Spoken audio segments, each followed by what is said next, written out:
오늘은 오순절 후 14번째 주일입니다.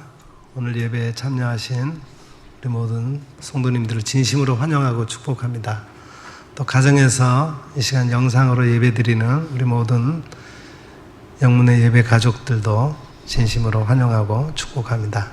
함께 예배드리게 된 가족들과 성도들 서로 인사 나누고 예배 시작하도록 하겠습니다. 주님 안에서 만나니 반갑습니다. 함께 예배드리게 되어서 행복합니다. 사랑하고 축복합니다. 예, 감사합니다. 우리 다 같이 일어나셔서 예수님께 사랑의 고백의 찬송 드리면서 이 예배를 하나님 앞에 올려드리겠습니다.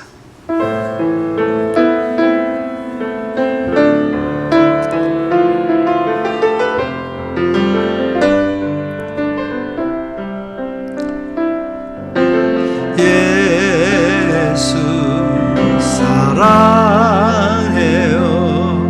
나 주 앞에 엎드려 경배와 찬양과 함께 드리네.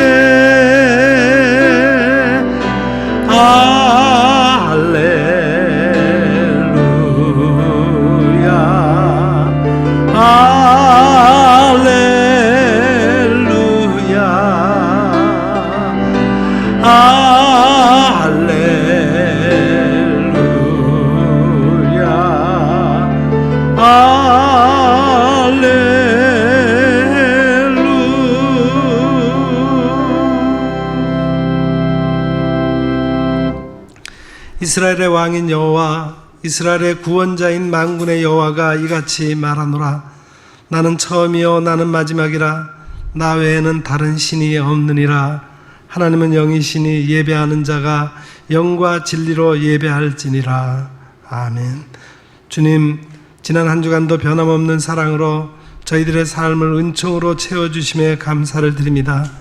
참새와 제비도 주의 제단에서 보금자리를 얻는다고 말씀하신 것처럼 오늘 저희들이 성전에서 평안과 기쁨을 누립니다. 빛 대신 주님 앞으로 나아갈 때 우리 삶의 모든 어두움이 물러가게 하시고 전능하신 하나님을 경배할 때 우리 안에 있는 모든 연약함이 강건함으로 변화되게 하옵소서. 우리가 드리는 찬양과 경배와 예물을 기쁘게 흠양하여 주시기를 원하오며 예수님의 이름으로 간절히 기원하옵나이다. 아멘.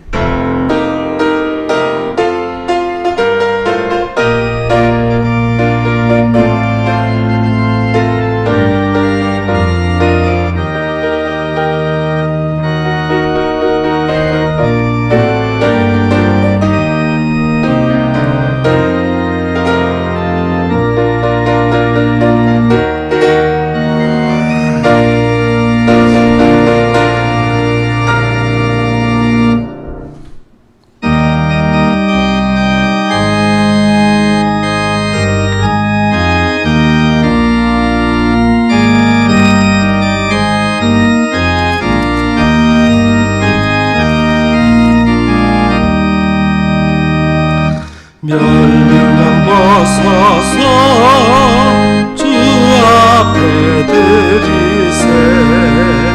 저 천사 기쁜 노래가 온 땅에 퍼지네. 내온 앞에 여서 주 찬송하여라. 온 백성 죄를 속하신 만왕의 왕일세. 멸류관 벗어서 주 앞에 드리세.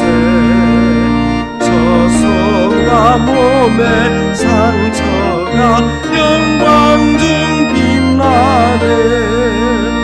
하늘의 천사도 그 영광 고난의 신비 알고자 늘 음모하도다. 멸류관 벗어서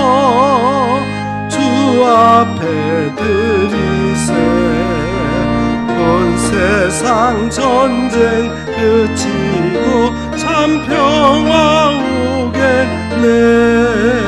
주보좌 앞에서 온 백성 엎드려 그 한량없는 영광을 늘 찬송합니다. 아멘.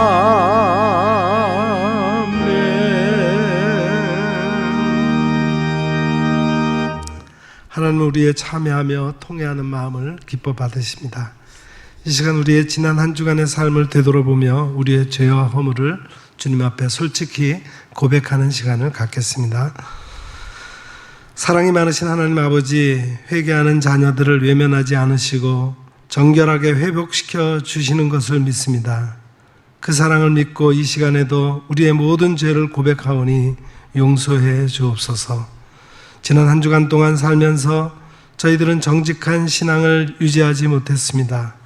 진리를 따라 공의롭게 행하지 못했고 덕스러운 말을 하기보다는 남의 허물을 들추는 누추한 말들을 하였습니다.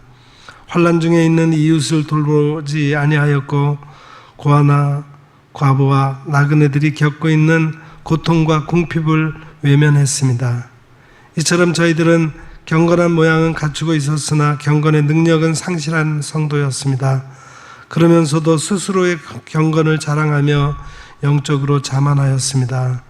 오 주여, 행함이 없었던 저희들의 죽은 믿음을 용서해 주옵소서. 예수님 이름으로 이 고백의 기도를 드리오며 이제는 하나님과 나만이 알고 있는 은밀한 죄악을 내어놓고 침묵으로 이 기도를 계속 드립니다. 주님,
진실로 고백하며 참여하는 자에게 용서를 확신케 하며 위로를 주시는 말씀이 여기에 있습니다.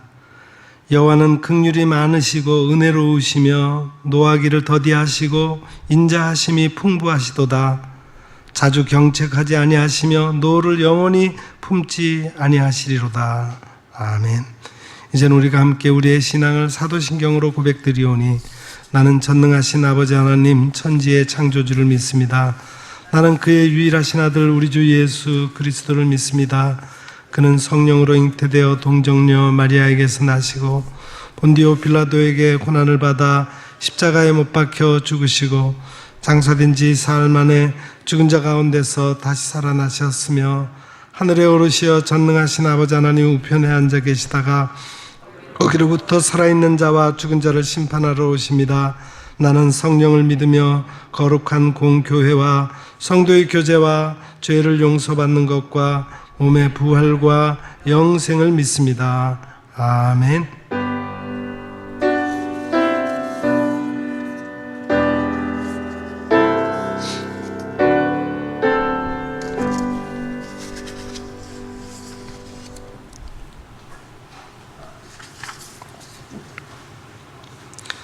하나님이여 나를 판단하시되 경건하지 아니한 나라에 대하여 내 송사를 변호하시며 주는 나의 힘이 되신 하나님이시거늘 어찌하여 나를 버리셨나이까.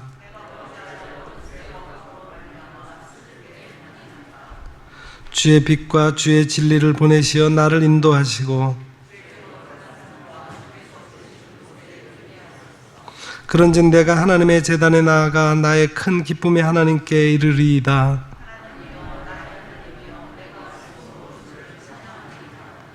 내 영혼아, 내가 어찌하여 낙심하며 어찌하여 내 속에서 불안해하는가?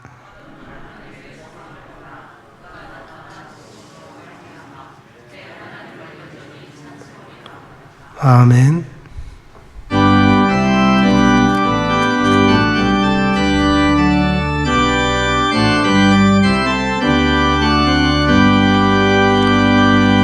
전능하신 주 하나님, 흘레자이니 나는 심히 연약해도 주는 강하옵니다. 하늘 양식 먹여주시옵소서.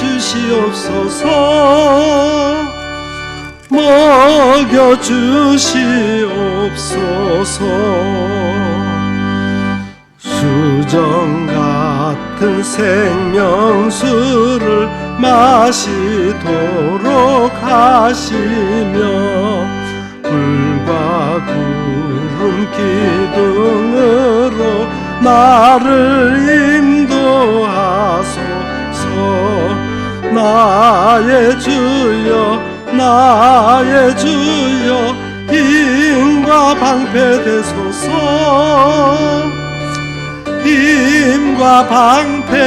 되소서. 요단강을 건널 때에 겁이 없게 하시고 저기 배는 가나안 땅 편히 받게 하소서.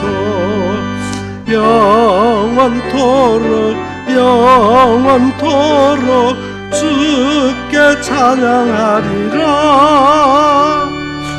주께 찬양하리라.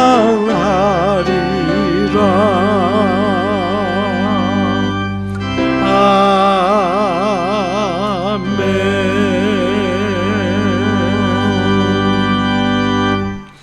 이 시간 우리를 대표해서 송숙희 권사님 기도하시겠습니다.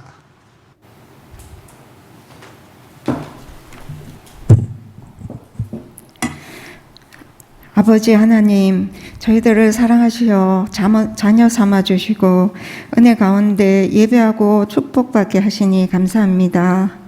긴 무더위와 지속되는 전염병으로 지쳤던 저희들의 마음을 시원한 가을비로 위로하시고 새 열매들을 거두게 하시니 감사합니다.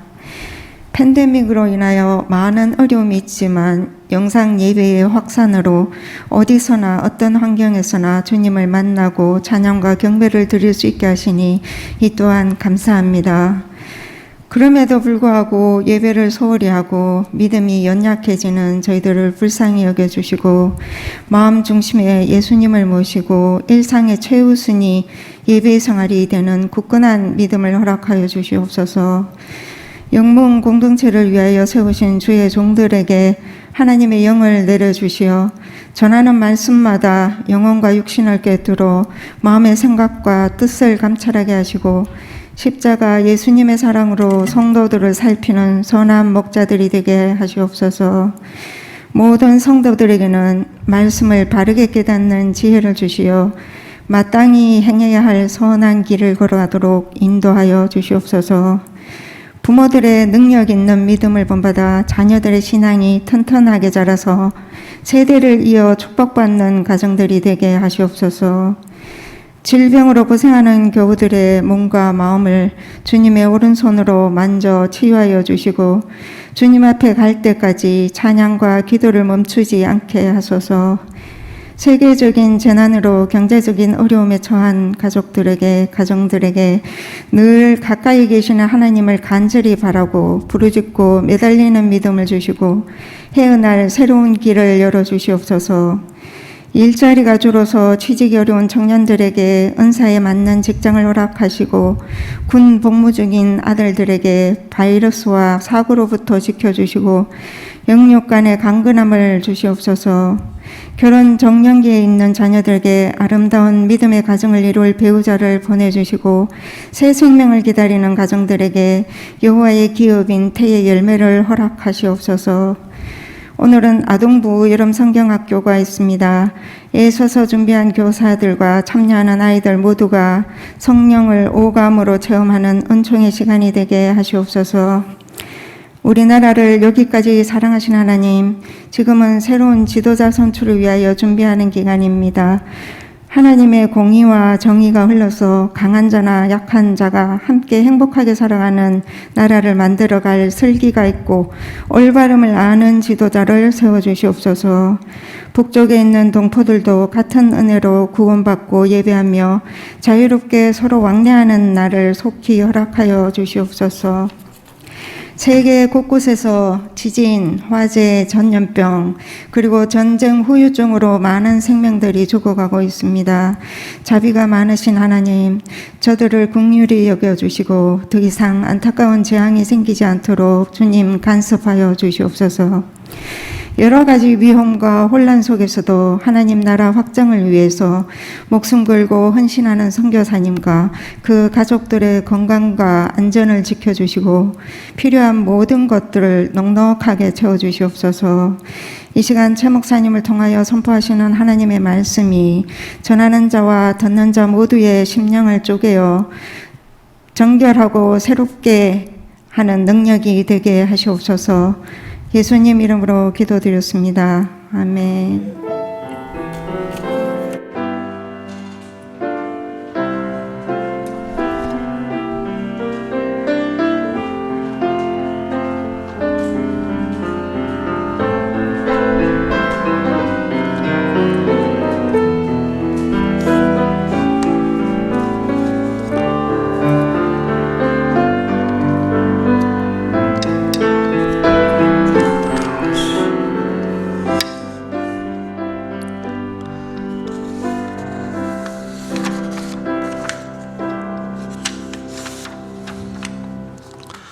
봉헌 시간입니다. 봉헌은 하나님께서 우리에게 베풀어 주신 은혜들을 헤아리면서 우리에게 주신 것 중에서 가장 좋은 것으로 하나님께 감사하며 응답하는 것입니다. 이 시간은 우리 모두에게 그런 시간이 되기를 바라며 오늘 봉헌송 찬송가 50장 1절 1절 부르면서 봉헌하겠습니다.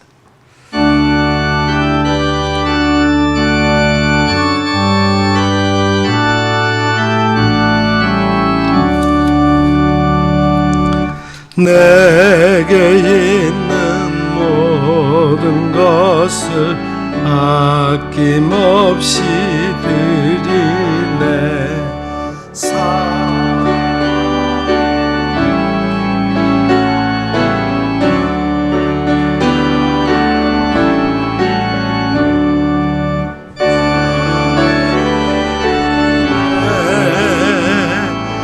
주께 드리네.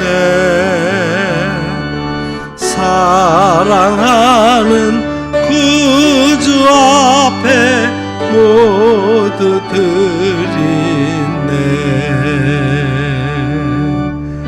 아멘.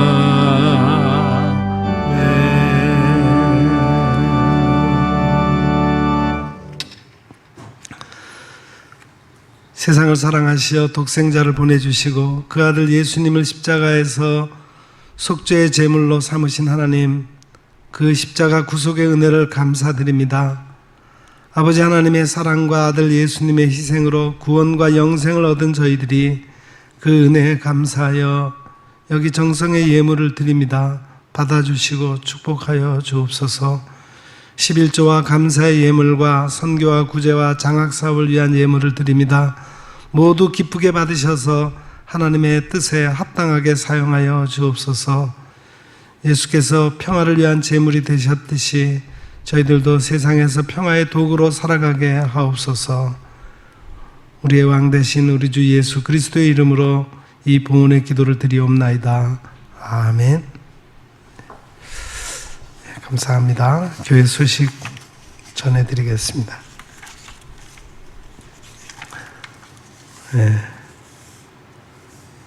오늘 예배 후에 정기 당회, 2부 예배 후에 정기 당회로 모입니다. 장로님들 기억해 주시기 바랍니다. 아동부 여름 성경학교가 매 3주에 걸쳐서 그냥 줌 방식으로 어린이들과 같이 부모와 같이 진행하고 있습니다. 오늘이 마지막 날입니다. 위해서 기도해 주시기 바랍니다.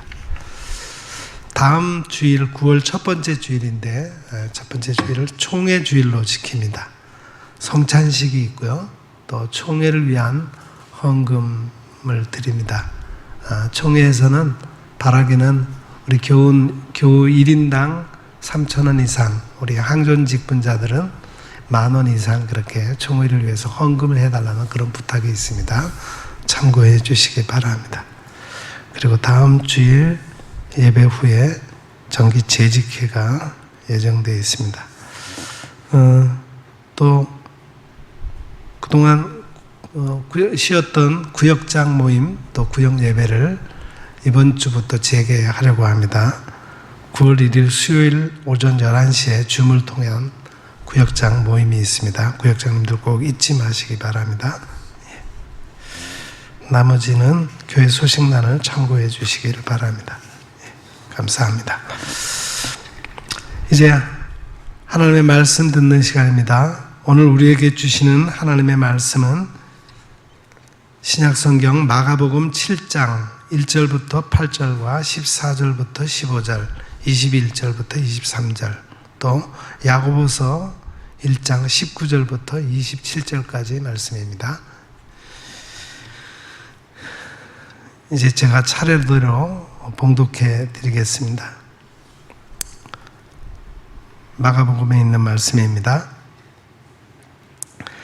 바리새인들과 또 서기관 중 몇이 예루살렘에 와서 예수께 모여들었다가 그의 제자 중 몇 사람이 부정한 손을 곧 씻지 아니한 손으로 떡 먹는 것을 보았더라. 바리새인들과 모든 유대인들은 장로들의 전통을 지키어 손을 잘 씻지 않고서는 음식을 먹지 아니하며 또 시장에서 돌아와서도 물을 뿌리지 않고서는 먹지 아니하며 그 외에도 여러 가지를 지켜 오는 것이 있으니 잔과 주발과 녹그릇을 씻음이로라. 이에 바리새인들과 서기관들이 예수께 묻되 어찌하여 당신의 제자들은 장로들의 전통을 준행하지 아니하고 부정한 손으로 떡을 먹나이까? 이르시되 이사야가 너희 외식하는 자에 대하여 잘 예언하였도다. 기록하였으되 이 백성이 입술로는 나를 공경하되 마음은 내게서 멀도다. 사람의 계명으로 교훈을 삼아 가르치니 나를 헛되이 경배하는도다 하였느니라. 너희가 하나님의 계명은 버리고 사람의 전통은 지키느니라. 14절 말씀입니다. 무리를 다시 불러 이르시되 너희는 다 내 말을 듣고 깨달으라. 무엇이든지 밖에서 사람에게로 들어가는 것은 능히 사람을 더럽게 하지 못하되. 21절 말씀입니다. 속에서 곧 사람의 마음에서 나오는 것은 악한 생각, 곧 음란과 도둑질과 살인과 간음과 탐욕과 악독과 속임과 응탐과 질투와 비방과 교만과 우매함이니 이 모든 악한 것이 다 속에서 나와서 사람을 더럽게 하느니라. 야고보서 1장에 있는 말씀입니다. 내 사랑하는 형제들아, 너희가 알지니 사람마다 듣기는 속히 하고 말하기는 더디하며 성내기도 더디하라. 사람이 성내는 것이 하나님의 의를 이루지 못함이라. 그러므로 모든 더러운 것과 넘치는 악을 내어버리고 너희 영혼을 능히 구원할 바 마음에 심어진 말씀을 온유함으로 받으라. 너희는 말씀을 행하는 자가 되고 듣기만 하여 자신을 속이는 자가 되지 말라. 누구든지 말씀을 듣고 행하지 아니하면 그는 거울로 자기의 생긴 얼굴을 보는 사람과 같아서 제 자신을 보고 가서 그 모습이 어떠했는지 곧 잊어버리거니와 자유롭게 하는 온전한 율법을 들여다보고 있는 자는 듣고 잊어버리는 자가 아니요 실천하는 자니 이 사람은 그 행하는 일에 복을 받으리라. 누구든지 스스로 경건하다 생각하며 자기 혀를 재갈 물리지 아니하고 자기 마음을 속이면 이 사람의 경건은 헛것이라.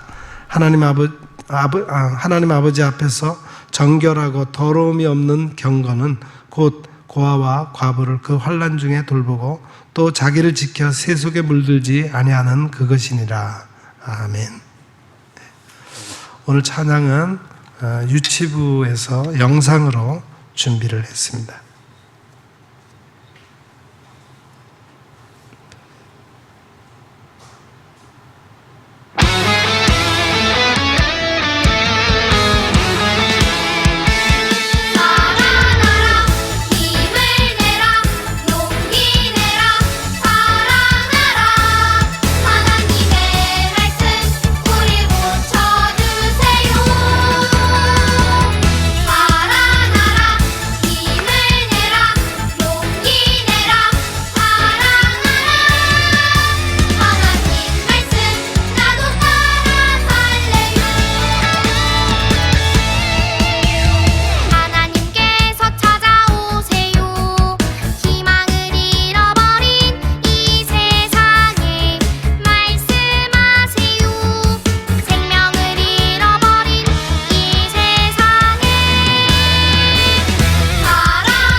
잃어버린 이 세상에 함께 하세요. 기쁨을 노래하는 우리에게 살아나라 힘을 내라 용기 내라 사랑하라 하나님의 말씀 우리 고쳐주세요. 살아나라 힘을 내라 용기 내라 사랑하라 하나님 말씀 나도 따라 살래요. 하나님 말씀 나도 따라 살래요.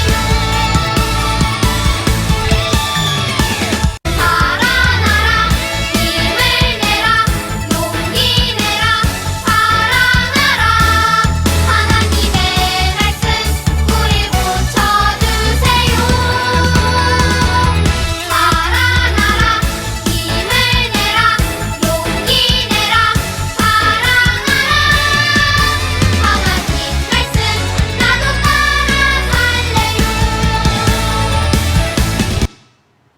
하나님 말씀 나도 따라 살래요.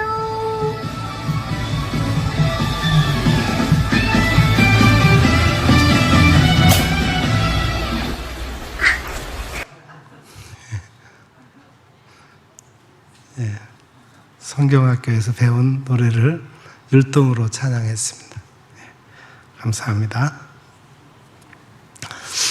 어떤 할머니가 교회에 나가기 시작하면서 식당에 발을 뚝 끊었습니다.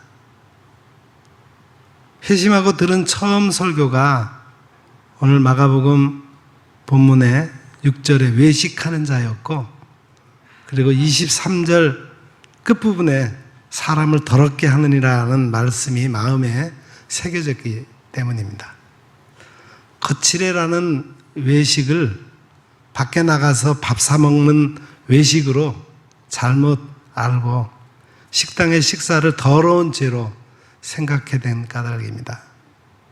나중에 자녀들이 그 사실을 듣고 고쳐드리려고 했으나 어렵게 세운 어머니의 신앙이 무너질까 염려되기도 하고, 또 집에서 하는 식사가 식당보다 더 위생적일 것으로 생각해서 그냥 그대로 두었습니다.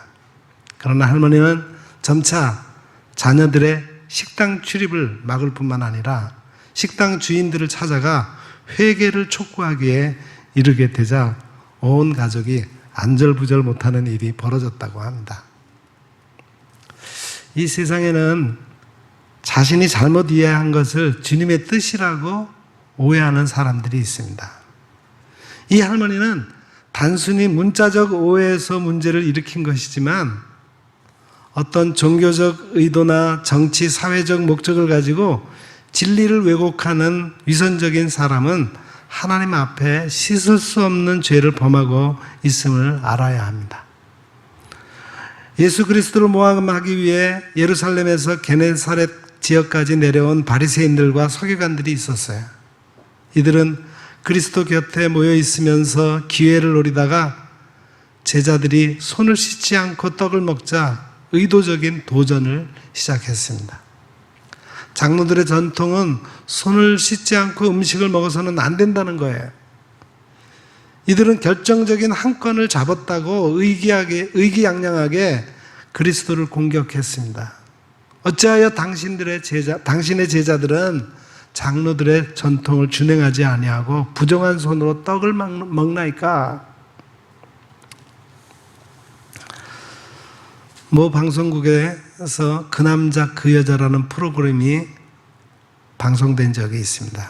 그런데 최근에 방송된 어느 두 부부의 이야기를 시청하게 됐어요.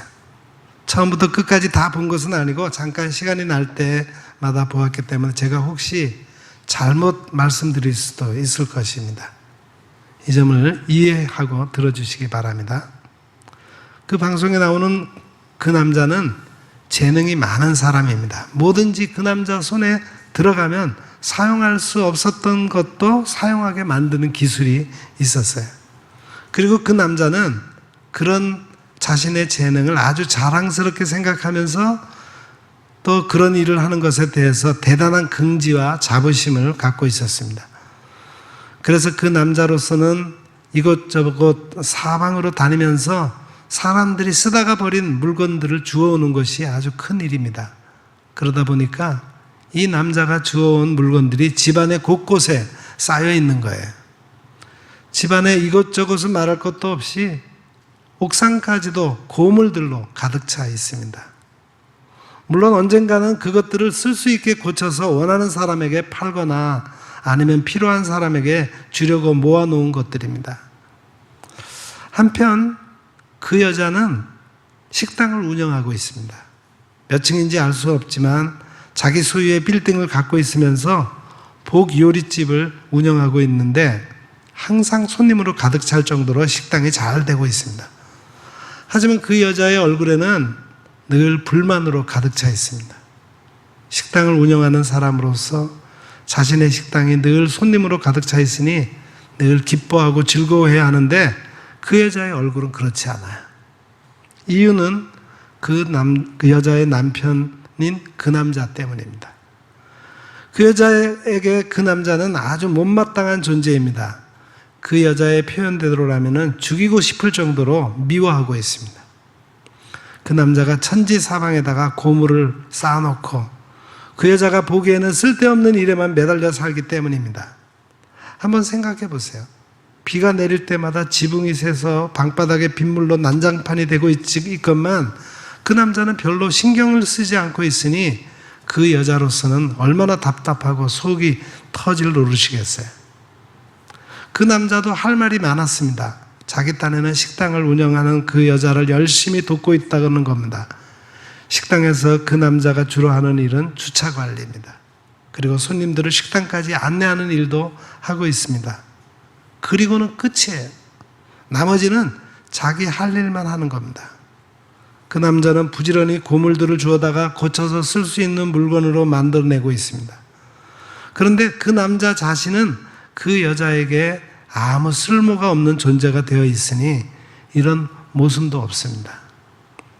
그 여자는 원래 결혼할 때부터 그 남자를 별로 탐탁하게 여기지 않았다고 합니다.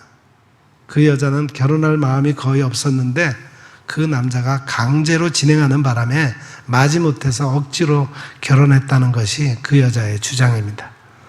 그런데다가 지금까지 남자가 보여주고 있는 생활 태도가 도무지 그 여자의 마음에 들지 않는다는 것이 큰 문제입니다. 그렇기 때문에 그 여자는 자나깨나 이혼하고 싶은 생각밖에 없습니다. 하지만 그 남자는 이혼할 생각이 전혀 없습니다. 그러니 그 여자로서는 미치고 환장할 노릇이라는 거죠. 그 방송 프로그램을 시청하다 보니 우선 그 여자는 잔소리가 엄청 심하다는 생각이 들었습니다. 잔소리가 아니라 발악을 하는 것 같았어요. 그 남자도 그 여자에 대해서 불만이 많습니다. 한마디로 말해서 두 사람이 서로 궁합이 전혀 맞지 않는 사람들 같았습니다. 그리고 그 남자나 그 여자 모두 상대방에 대한 배려나 이해는 거의 없어 보였습니다. 그 여자는 내가 원하는 대로 좀 해달라는 것이고, 그 남자는 내가 하고 싶은 건 내 마음대로 하게끔 내버려 두라는 것이었습니다. 그런데 참으로 가슴 아픈 것은 그 남자가 신앙생활을 아주 열심히 하는 기독교인이라는 사실입니다. 그 여자도 교회를 다니는지 그 여부는 제가 미처 파악하지 못했습니다. 아무튼 그 남자가 교회를 다니는 목적이 도대체 무엇일까 하는 강한 의문을 갖게 되었습니다. 이미 말씀드렸듯이 못 쓰게 될 물건은 그토록 열심히 잘 고치면서 정작 자기의 생활 태도는 고쳐볼 생각하고 있지 않으니 참으로 안타깝다는 생각이 들었습니다. 물론 그 누구를 막론하고 다른 사람의 마음에 들게끔 살 수는 없을 겁니다. 하지만 자신의 문제점을 찾아내어 열심히 고쳐볼 생각은 해야 하지 않겠습니까? 그 남자는 그렇지 않았습니다. 그 여자도 마찬가지였습니다. 상대방만 잘못되었다고 할 뿐이지 자신의 문제점을 찾아내어 고쳐볼 생각을 하지 않았습니다. 그 남자나 그 여자 모두 나는 전혀 잘못이 없고 문제의 원인은 전적으로 너한테 있다는 겁니다. 그래서 그 남자, 그 여자는 계속 자기 주장만 하면서 서로 평행선을 이루고 있고, 그래서 불행한 가정을 이어가고 있지 않나 싶습니다. 여기 마가복음 7장 6절 이하를 보면은 예수님께서 말씀하시기를 이 백성이 나를 섬긴다고 주장하지만 사실은 말로만 섬길 뿐이지 그들의 마음은 내게서 멀리 떠나 있다, 이렇게 한탄하셨습니다. 그렇게 말씀하신 다음에 예수님은 그들이 나를 경외하며 제물을 바친다고 해도 아무 쓸모가 없다 강조하시죠. 그리고 계속해서 자기들 편리한 대로 규정을 만들어서 나를 섬기고 있다 지적하셨습니다. 요컨대 그 당시 유대인들은 주님께서 일러주신 대로 바르게 살 생각을 하지 않고 자기들이 하고 싶은 대로 살아가고 있다는 겁니다. 물론 그들은 예수님이 가르쳐 주신 복음을 전해 듣고 그 말씀에 따라 살겠노라고 다짐까지 했던 사람들입니다. 하지만 실제로 그 말씀에 따라 살려고 하다 보니까 쉽지 않았을 겁니다. 왜냐하면 그 당시 대부분의 사람들이 옛날 방식대로 살아가고 있었기 때문입니다. 그러니 몇몇 사람만이 새로운 방식대로 산다는 것이 쉬운 일이 아니었을 겁니다. 그래서 그들은 입으로는 예수를 믿으면서 따른다고 고백했지만 실제로 그들의 생활 태도는 옛날 모습 그대로였던 겁니다. 오늘날에도 그런 사람들이 적지 않습니다. 주일에는 교회를 나오고 입으로는 예수를 믿는다고 하지만 실제로 살아가는 방식은 예수 믿기 이전의 모습과 별로 달라진 것이 없습니다. 사실 예수를 믿고 복을 받았다고 한다면 그것은 주님께서 가르쳐 주신 새로운 진리를 받아들여서 그 진리에 따라 새로운 인생을 살게 되었음을 말하는 것입니다. 그러나 많은 사람들이 예수를 믿어 복을 받는다는 의미를 잘못 알고 있는 것 같아서 안타깝습니다. 하나님께서 주시는 참된 복은 하늘의 평화와 기쁨입니다. 그런데 이 복은 주님의 진리를 따라 새로운 인생을 살게 되었을 때 누리게 되는 복입니다. 쉽게 말해서 복을 받아들일 수 있는 그 그릇이 새롭게 바뀌어야 하늘에 속한 새로운 복도 받을 수 있는 것입니다. 복을 받아들일 준비는 되어 있지 않은데 복만 받고자 원한다면 그것은 마치 낡은 가죽 부대에다가 새 포도주를 넣는 것과 같다고 예수님은 말씀하셨습니다. 만일 그렇게 하면 술이 그 부대를 터뜨려서 술과 함께 술 부대까지도 다 못 쓰게 된다는 것입니다. 그런 거로 새 술은 새 부대에 넣어야 한다고 주님은 말씀하셨습니다. 야고보 사도는 말하기를 하나님은 진리의 말씀을 통하여 우리에게 새 생명을 주셨다 그랬습니다. 말하자면 우리 인생이 새롭게 되는 길은 진리의 말씀을 통해서 가능하다는 것입니다. 다시 말해서 진리를 깨닫고 그 진리를 따라 살아가려고 노력할 때 새로운 인생으로 거듭나는 역사가 일어나는 것입니다. 어느 재활병원에 아주 감당케 어려운 환자가 한 사람 입원했어요. 공사장에서 허리를 다쳐서 하반신이 마비된 환자였습니다. 의사나 간호사가 그를 바라보기라도 하면은 그는 병신 처음 보느냐 그러면서 온갖 욕을 퍼붓고 했습니다. 하지만 그 환자의 사연을 알고 보니 그럴만 하겠다는 생각이 들었습니다. 왜냐하면 그가 사고로 허리를 다쳐서 하반신이 마비되자 사고 직후에 그와 동거하던 여자가 집 보증금을 챙겨서 사라지고 말았다는 것입니다. 이로 인해 그 환자는 정신적으로 문제가 생겼던 거예요. 그래서 병원에서는 이 환자를 정신과에 의뢰했습니다. 그랬더니 이 사람이 정신과에 다녀온 후로 완전히 새롭게 달라졌습니다. 난폭하기가 이를 데 없던 이 남자가 아주 침착하고 유순한 사람으로 바뀐 거예요. 그야말로 전혀 다른 사람으로 변했습니다. 병원 측에서는 어떻게 된 일인지 궁금해서 정신과에 알아보게 되었습니다. 이 사람이 정신과에 갔을 때 정신과 의사는 그에게 과거를 말해보라고 했습니다. 하지만 그는 아무 말도 하지 않았습니다. 그래서 의사는 말하기 싫으면 안 해도 된다 그랬습니다. 그러자 그 사람은 오히려 반발심이 생겨서 어디 한번 들어보고 싶으면 들어보라는 마음으로 자신의 과거를 다 털어놓기 시작했습니다. 그가 부모로부터 버림받고 고아원에서 자란 이야기, 고아원에서 학대받은 이야기, 고아원에서 도망쳐 나온 후로 막노동판에서 원망과 술로 세월을 보낸 이야기, 그래서 자신이 미워지고 세상도 미워졌다는 이야기를 털어놓았습니다. 그 사람의 이야기를 끝까지 묵묵히 듣고 난 다음 의사는 그의 손을 잡고서 이렇게 말했어요. 당신은 참으로 힘든 세월을 사셨군요. 당신은 결코 병자가 아닙니다. 나 같았으면 이미 미치고 말았을 겁니다. 그런데 당신은 다른 사람들보다 잘 참고 잘 견디고 있습니다. 당신은 정상입니다. 당신이 정상이 아니라면 제가 처방을 해드릴 텐데 제가 해드릴 수 있는 것은 아무것도 없군요. 이렇게 말한 후에 의사는 서랍에서 흰 봉투 하나를 꺼내주면서 이건 저의 적은 정성인데 병원비에 보태 쓰세요 하고 말했습니다. 그 남자는 태어나 처음으로 사람다운 대접을 받게 되자 주체할 수 없는 눈물을 흘렸습니다. 의사는 울고 있는 그의 등을 어루만져 주면서 실컷 우세요. 저는 아무것도 할 수 없지만 하나님은 당신의 인생을 보상해 줄 것입니다. 그렇게 위로했습니다. 그러자 난폭하기만 했던 그 환자가 새롭게 변화되어 새로운 사람이 되었다는 이야기입니다.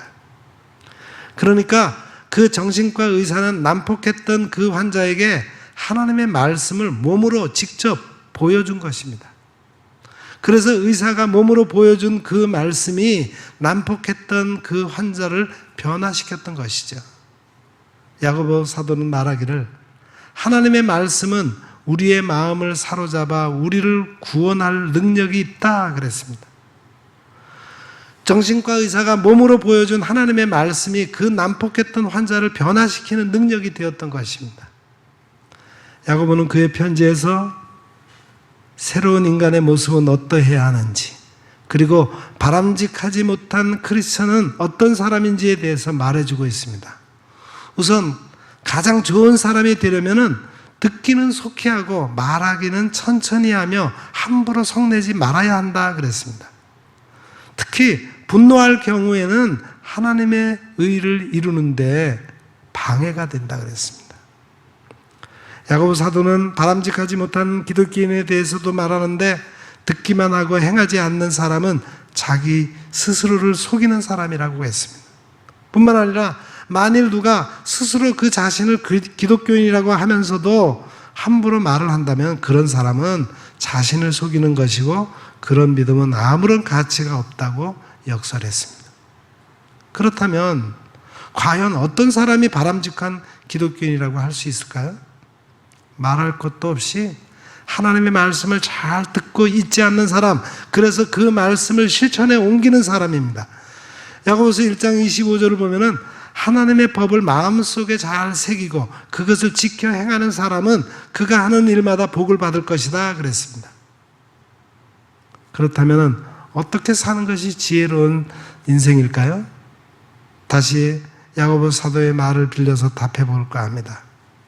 야고보는 그의 편지에서 하나님이 보시기에 순수하고 흠이 없는 기독교인이란 고아와 과부들을 돌보아주는 사람이다. 이런 사람은 세속에 물들지 않고 주님 앞에서 늘 진실하게 살아간다. 그렇게 했습니다. 오늘의 말씀을 정리하면 이렇습니다. 예수 믿기 이전의 옛사람이란 다른 사람보다는 자기 위주로 살아가는 사람을 말합니다. 이기적인 사람이죠. 자기밖에 모르는 사람이죠. 그래서 다른 사람은 생각하지 않고 오로지 자기 하고 싶은 대로 하는 사람, 그리고 자기 말만 하면서 화를 잘 내는 사람입니다. 그러나 예수를 믿어서 새롭게 된 사람은 자신은 말을 적게 하면서 다른 사람의 말에 열심히 귀를 기울일 줄 아는 사람, 그리고 고아나 외롭게 사는 사람들을 돌보아 주면서 함께 고통을 나눌 줄 아는 사람입니다.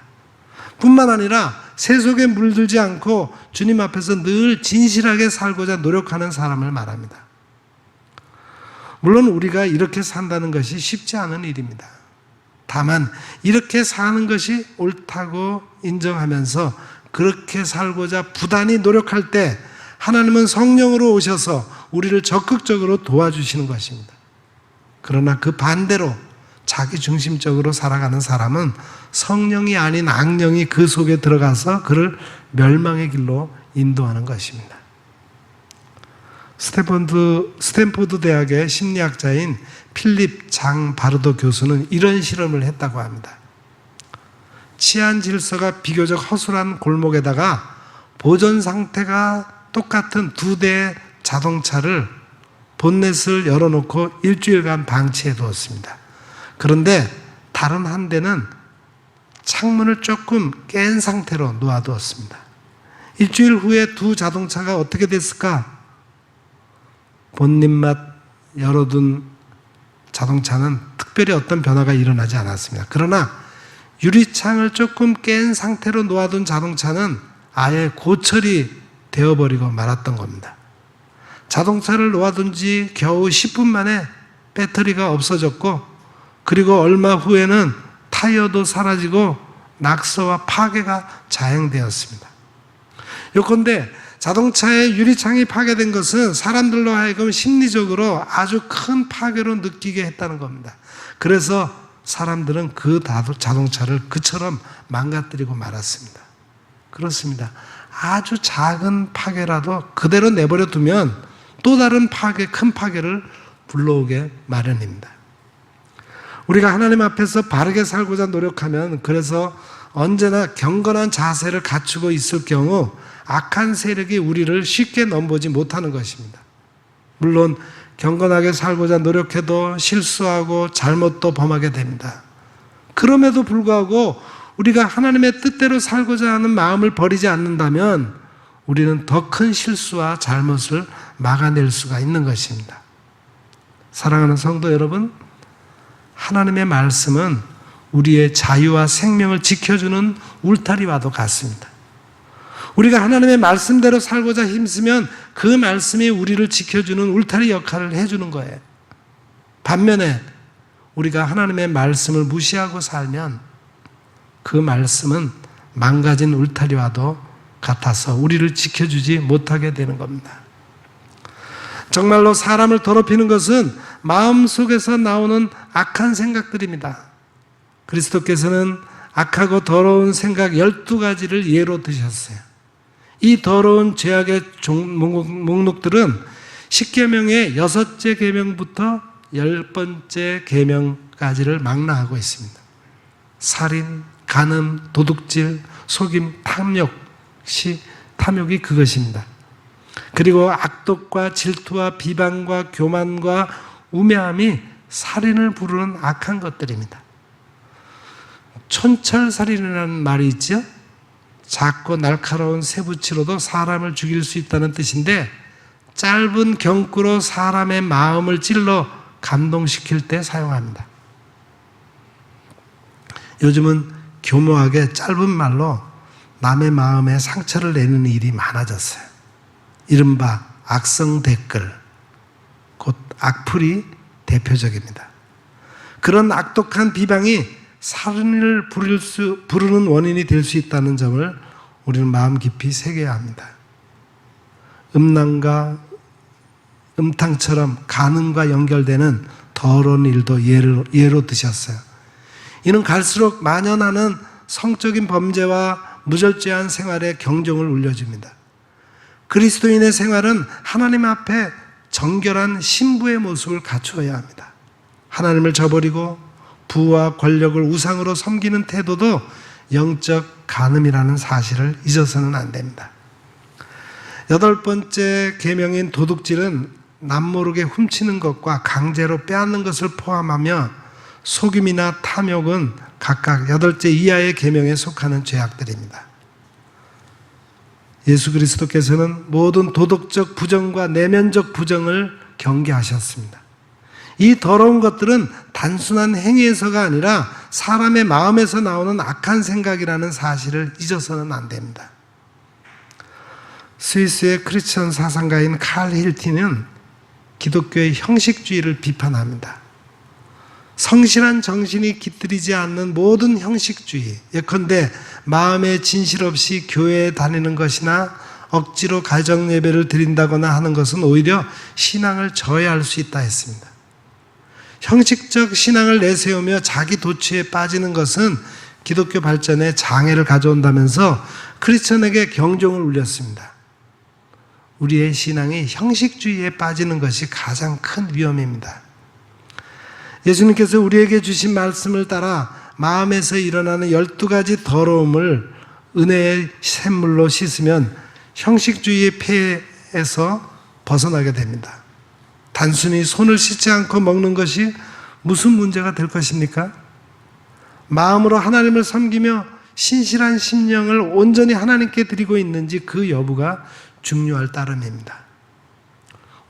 우리가 주의를 잘 지키거나 하나님의 말씀대로 살고자 노력해야 하는 것도 결국은 그 누구를 위해서가 아니라 바로 우리 자신의 생명과 자유를 안전하게 지키기 위한 것입니다.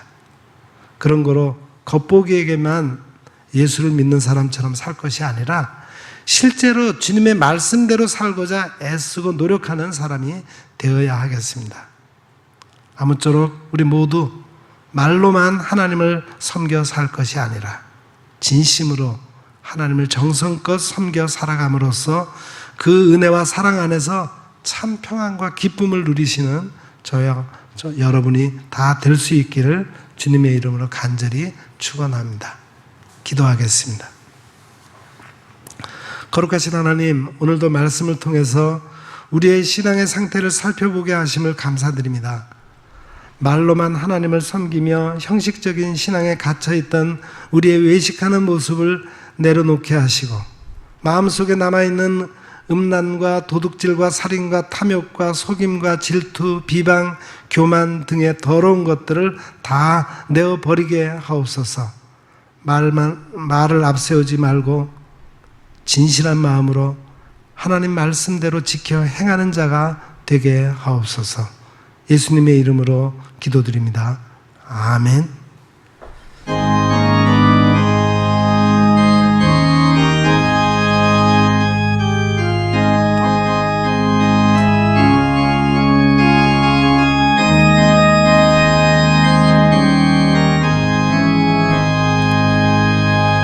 나 행한 것 죄뿐이니 주 예수께 비옵기는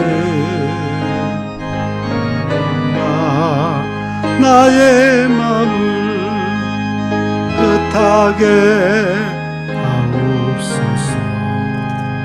물 가지고 날 씻든지 불 가지고 태우든지 내 안과 바 다 닦으사 내 모든 죄 멸하소서.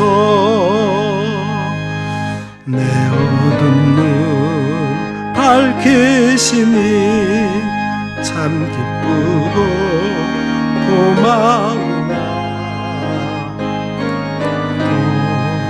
원하오니 정결한 마음 주옵소서. 물 가지고 날 씻든지 불 가지고 태우든지 닦으사 내 모든 죄 멸하소서. 정결한 마음 그 속에서 신령한 빛이 오니 이러한 마음 나 얻으며 눈까지도 밝으리라.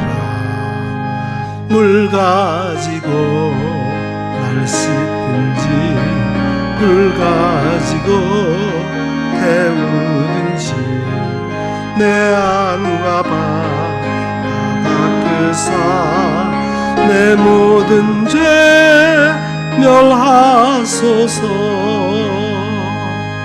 못된 행실 다 고치고 악한 생각 다 버려도 주 앞에서 정결타고 자랑치는 못하리라. 물 가지고 날 씻든지 불 가지고 뭐든지 내 안과 바 다 닦으사 내 모든 죄 멸하소서.